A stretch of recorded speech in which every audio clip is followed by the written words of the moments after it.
നമ്മളിപ്പോൾ കോഴിക്കോട്ടെ കാര്യമാണ് പറഞ്ഞതെങ്കിൽ പാലക്കാട് മറ്റൊരു അപകടം ഉണ്ടായിരിക്കുകയാണ്. അതിൽ 2 ജീവനുകൾ പൊലിഞ്ഞിരിക്കുകയുമാണ്. പാലക്കാട് ബൈക്കും ലോറിയും കൂട്ടിയിടിച്ചാണ് 2 മരണം ഉണ്ടായിരിക്കുന്നത്. പുതുപ്പരിയാരം എസ്റ്റേറ്റ് ജംഗ്ഷനിലാണ് അപകടം നടന്നത്. ബൈക്ക് യാത്രികരായ 2 പേരാണ് മരിച്ചത്. അരുൺ ആലത്തൂർ ചേരുന്നു. അരുൺ, എങ്ങനെയാണ് ഈ അപകടം സംഭവിച്ചത്? ഈ പാലക്കാട് പുതുപ്പരിയാരം എസ്റ്റേറ്റ് ജംഗ്ഷനിൽ വെച്ച് ആണ് ഇത്തരത്തിലൊരു അപകടം ഉണ്ടായത്. ബൈക്ക് യാത്രക്കാരായ 2 പേരാണ് മരിച്ചിരിക്കുന്നത്. ബൈക്കും ലോറിയും തമ്മിൽ പെട്ടെന്ന് കൂട്ടിയിടിക്കുകയായിരുന്നു.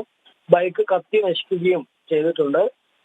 പോലീസ് സംഭവ സ്ഥലത്തെത്തി പരിശോധിക്കുന്നുണ്ട് എന്താണ് ഈ അപകടത്തിന് കാരണം എന്നുള്ളത്. പെട്ടെന്ന് തന്നെ ഈ അമിത വേഗതയിലെത്തിയ ബൈക്ക് ലോറിക്ക് മുന്നിൽ ഇടിക്കുകയായിരുന്നു, ലോറിയുമായി കൂട്ടിയിടിക്കുകയായിരുന്നു എന്നുള്ളതാണ് പോലീസിന്റെ ഒരു പ്രാഥമിക നിഗമനം. ഇവിടുത്തെ CCTV ദൃശ്യങ്ങളും മറ്റുമൊക്കെ പരിശോധിച്ച് വരികയാണ് എന്നുള്ളതാണ് പോലീസിൽ നിന്ന് ലഭിക്കുന്ന വിവരം. അതായത് ബൈക്ക് യാത്രക്കാരായ 2 പേർ മരിച്ചിട്ടുണ്ട്. അവരുടെ മൃതദേഹം പാലക്കാട് ജില്ലാ ആശുപത്രി മോർച്ചറിയിലേക്ക് മാറ്റിയിട്ടുണ്ട്.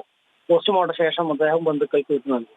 ശരി, പാലക്കാട് ബൈക്കും ലോറിയും കൂട്ടിയിടിച്ചുണ്ടായ അപകടത്തിൽ ബൈക്ക് യാത്രക്കാരായ 2 പേർക്ക് മരണം സംഭവിച്ചിരിക്കുന്നു. എന്തായാലും പൊതുനിരത്തിലുള്ള ഇത്തരം അപകടങ്ങൾ ഒഴിവാക്കണമെന്ന് നിരന്തരം പറയുമ്പോഴും ആവർത്തിക്കുന്ന ഒരു സാഹചര്യം തന്നെയാണ് നമ്മൾ കാണുന്നത്.